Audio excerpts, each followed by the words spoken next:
should be chapter 6 now. A full house. Oh joy.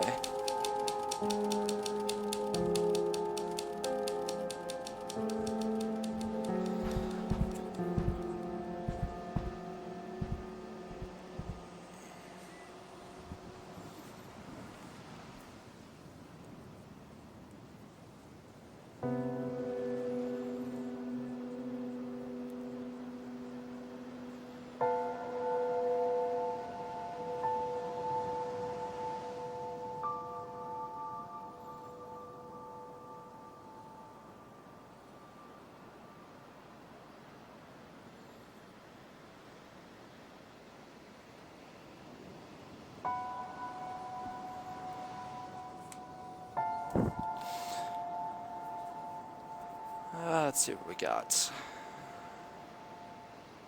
Nothing down here. So I got a piece of paper in the kitchen. Honey, I'm sorry it's been so long since my last letter, but we've been all over the place. Have you gotten settled in that big house yet? Hope getting away from everything has been a help for you and Dan. Writing because, speaking of getting away, your father and I going to take a road trip. I found some good AARP deals, and with your father only working part-time, it wasn't very hard to arrange time off. It's been too long since our last trip. I've always enjoyed changes of scenery, and as you're hopefully learning, it can be just the thing a marriage needs. Lord knows it's helped us. The trip won't take us close enough to get to the shore to come visit, sorry to say. And if you write back, we'll be gone before your letter arrives. We'll call if one of our motels is long distance, but if we don't get a chance to call, send my love to Dan and Thomas. You know your father and I want the best for you all. Love, Mom.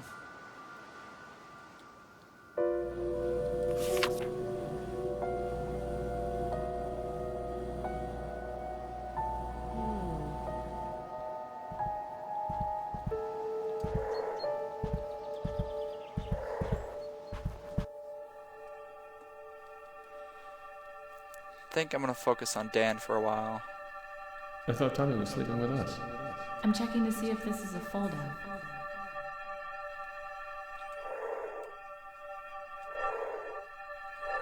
Ah! I finally got through to Dan, at least a little. He said I was nagging him, so I showed him the pamphlets Dr. Walker gave me. He couldn't explain away science, though he did try. I could tell he didn't like it, but he signed up to run 2 days a week. I wish it was more, but I'll take what I can get. Oh.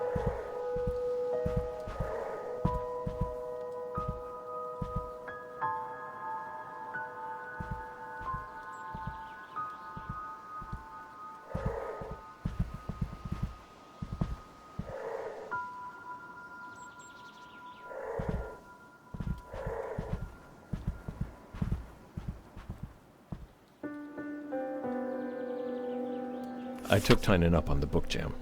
He hasn't seen a word of my new book, and fresh eyes are priceless. He bailed me out on Tramer's Way.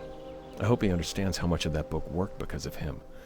I still remember when we were walking to the pond, and he had the idea about using newspaper clips and police reports. Of course, no matter how many times I tell interviewers it was his idea, they just keep giving me the credit. Maybe they just want the tidy auteur version.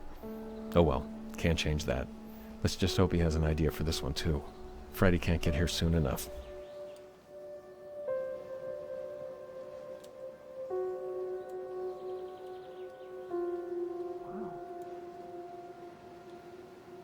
Good news! Mom called today with a change of plans.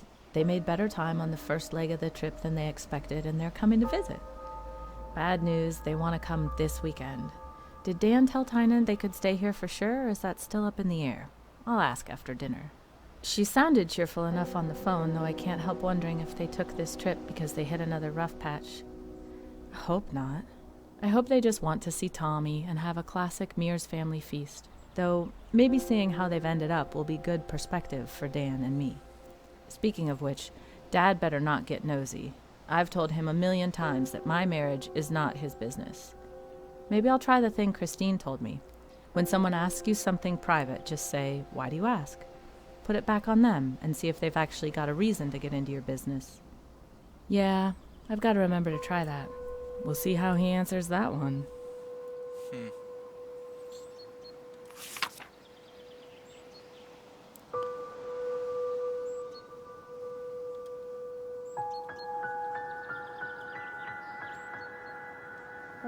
Hey, hon.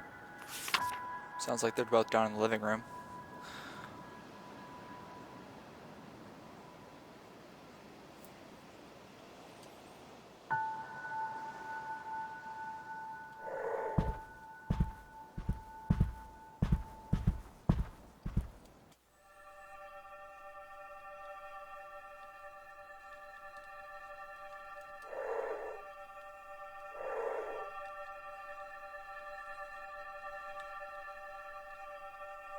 Can Davy sleep over?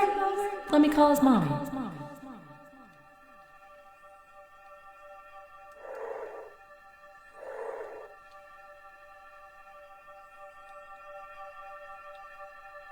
Nope. Must be downstairs in the conservatory. Yep. Cool. Pictures have improved.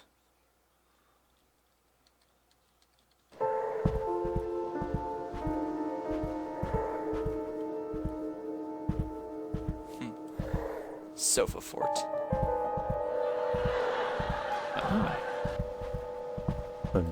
Thanks for asking. Hey, Mommy. Hey, honey.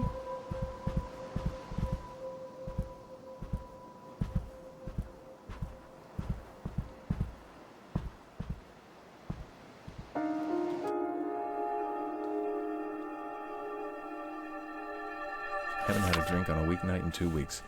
Came up with a new slogan. Write sober, rewrite sober, rewrite sober. Hemingway it's not, but it's good to smooth things over with Linda and Tommy a bit. Gotta admit, I don't miss hangovers, but still, I do sometimes miss sitting down with a drink and a crazy idea.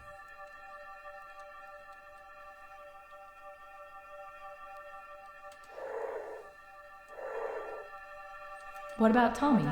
You can sleep with us.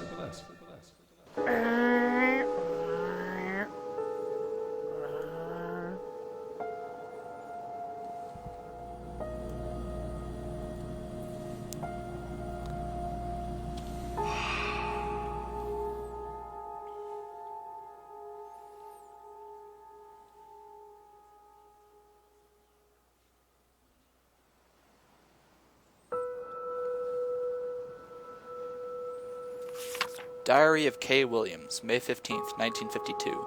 It is late, but I must record my thoughts. Perhaps it will help me make some sense of them. I should not say thoughts, as there is only one thought in my mind. I look back but a week and see that when I arrived, my only thought was of Jay being gone. That sad thought has been replaced by another. What if I were gone as well? I feel regret in the simple writing of those words. If I am truthful, it is not a thought that has occurred to me before. I cannot be sure where it came from. It's almost as if it was put in place by something I do not understand. I must think of my family and of their heartache. Our children have lost one parent. I could not bear to hurt them again. Although they are all grown up and have no practical need of me, yet I had no strictly practical need of Jay, and look where that has left me. Perhaps I will venture into town tomorrow. Maybe some stranger knowing will show me some kindness, some small thing that plants a seed of hope. Ha! Historical me is awesome!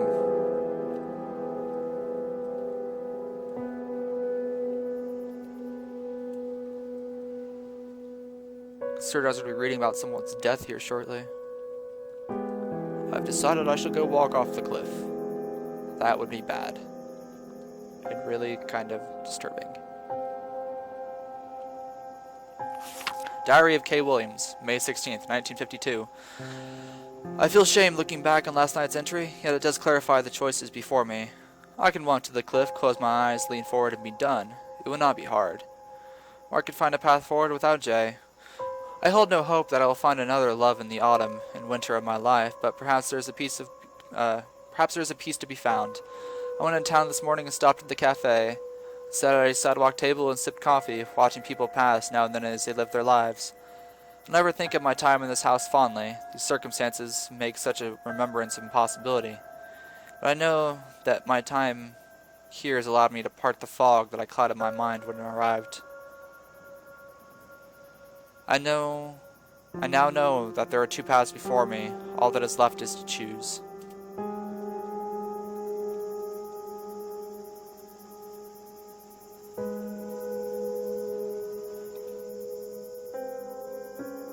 Ugly sweater.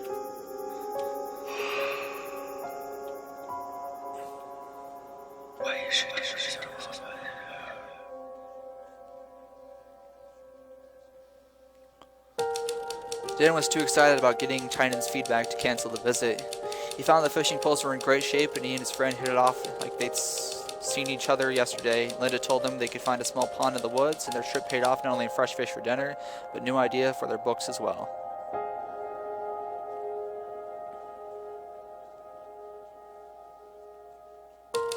Linda was glad they were able to make room for everyone. With so much going on in the house, she didn't get as much time as she would have liked to visit her parents. They're glad to be able to come at all, though Linda didn't get a chance to pull her mother aside and see how her parents were doing. Darn.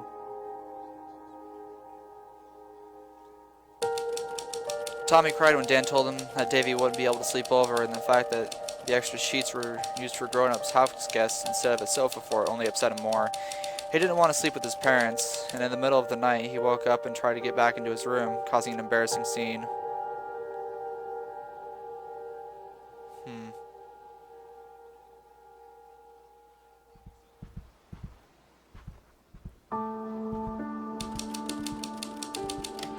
Catching up. No.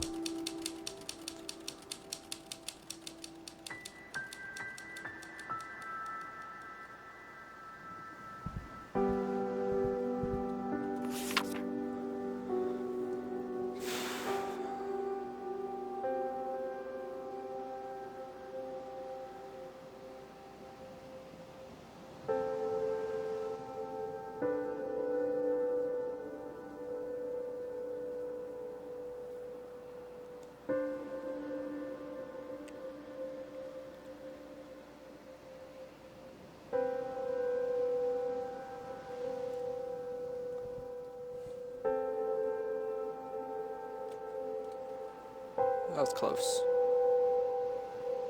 Not even anything in the kitchen. Together.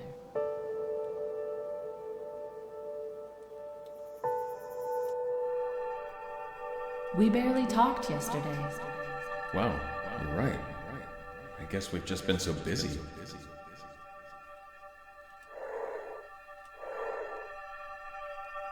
I'm sure Mom and Dad would have liked to have been the only visitors in the house, but they understood the bad timing and were glad to see us at all. With so much going on, I didn't get a chance to talk to her about things with Dad. I need to try and call or write when they get back home. I hope they're okay.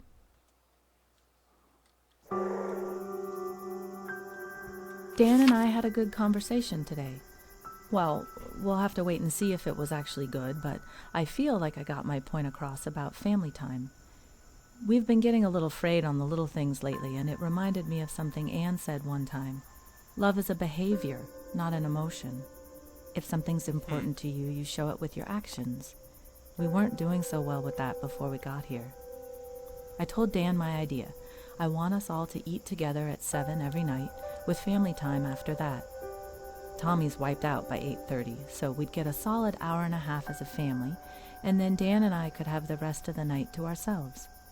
And I think 7's a reasonable request. The rest of the working world knocks off at 5, right? It doesn't really matter what we do with the time, just that we spend it together.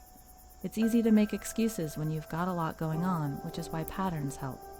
I hope he feels the same way. Whew, that was close.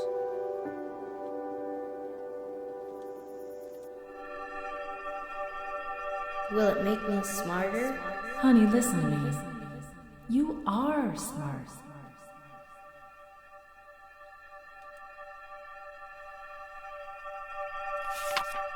Aw.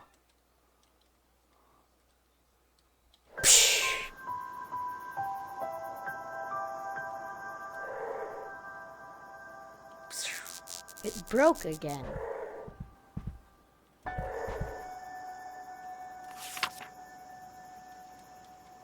That's not good.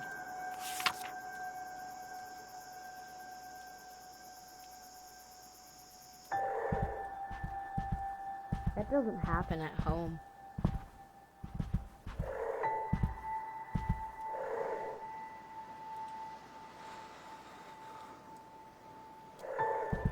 I think I need to go into the bedroom. There we go. Time. This would all be easier if I didn't ever have to sleep. Last night after Linda went to bed, I spent some time, there's that word again, trying to make everything fit. I even drew up a little chart. The math is simple. It doesn't work. Technically, I could still get in 8 hours, assuming I don't eat or need to do anything that's not writing. But what about letters, reading, dealing with Paul? Hell, what about doing the dishes or taking out the trash? Not to mention that knocking off for the day isn't like flipping off a switch. It takes time to crawl out of my head and start functioning like a normal person again. And I can't just split it up into smaller chunks. Sometimes it takes an hour of false starts just to get going on anything usable, and stopping just sends the whole process right back to square one. Something's got to give.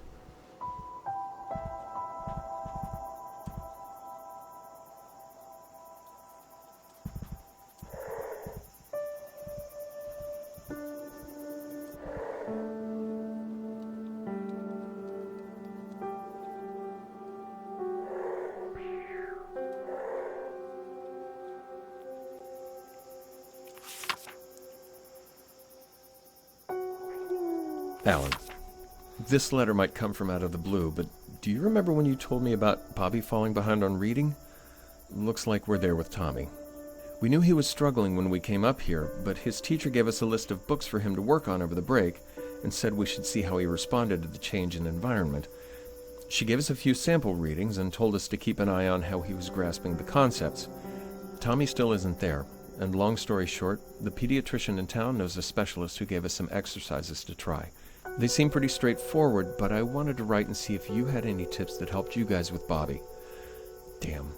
Just realized I didn't even ask how you've been. I'm sorry. This stuff is just a lot to think about. Dan.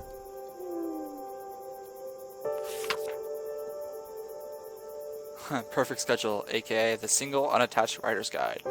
10 to 2, write. 2 to 3, eat, step away. 3 to 7, write. 7 to 8, eat. 8 to 10, decompress. To decompress, edit, life. Wrenches. Tommy to 11, knock off at 7.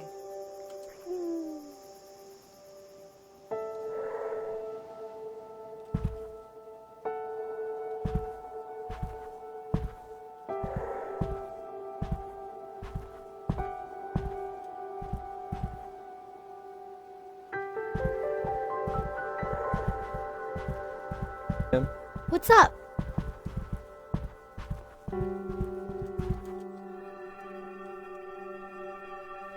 All your memories belong to me.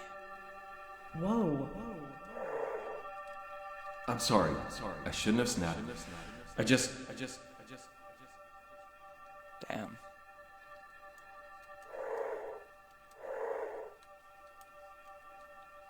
You get the fight? Tynan and Kelly left this morning. I wish they could have stayed a little longer, but it was great having them.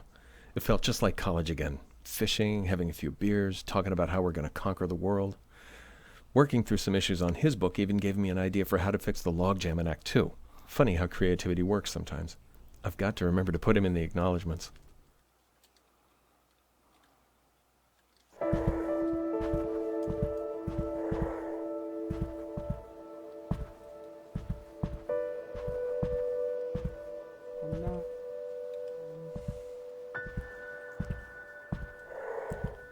More clues.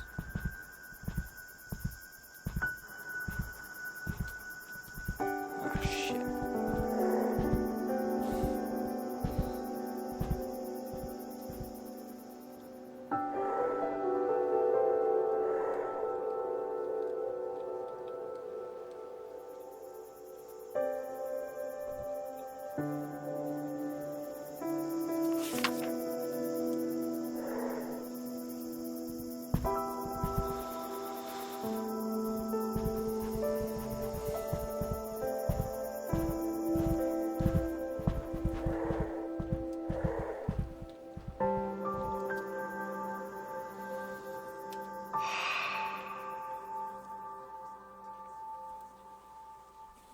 So many choices.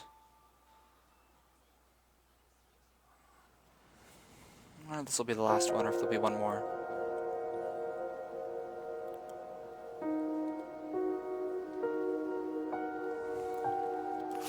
The Diary of Kay Williams, May 19th, 1952.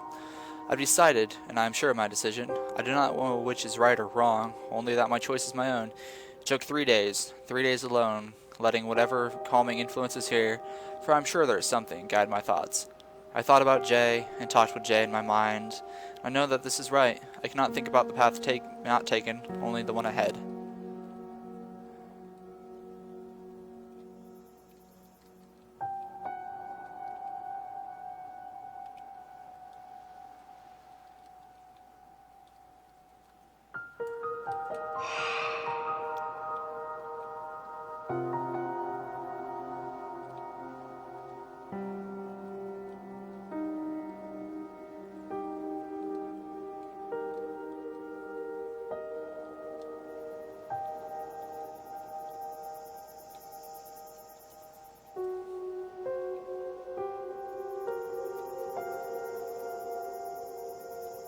Only one?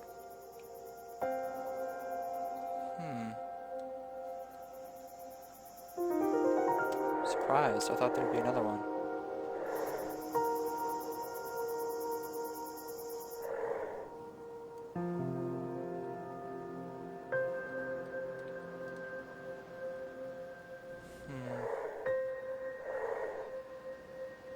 Okay then.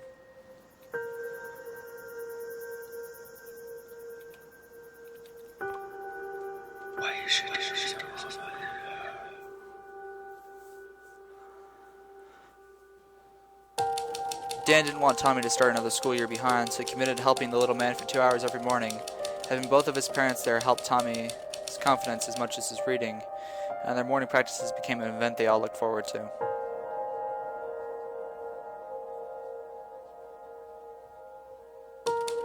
Dan couldn't find the time to knock off completely at 7 every night, but he agreed to have dinner at the table each night before heading back to work.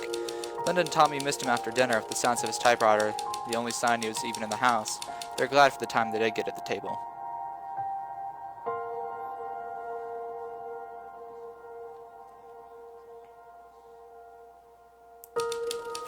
Dan couldn't figure out a way to please everyone and still make room for the time and focus he needed to write. He was able to compromise and fit in one unbroken session each day, but for the rest of the day he worked around his family commitments and tried to make the most of the shorter sessions. Lack of focus came through in his work.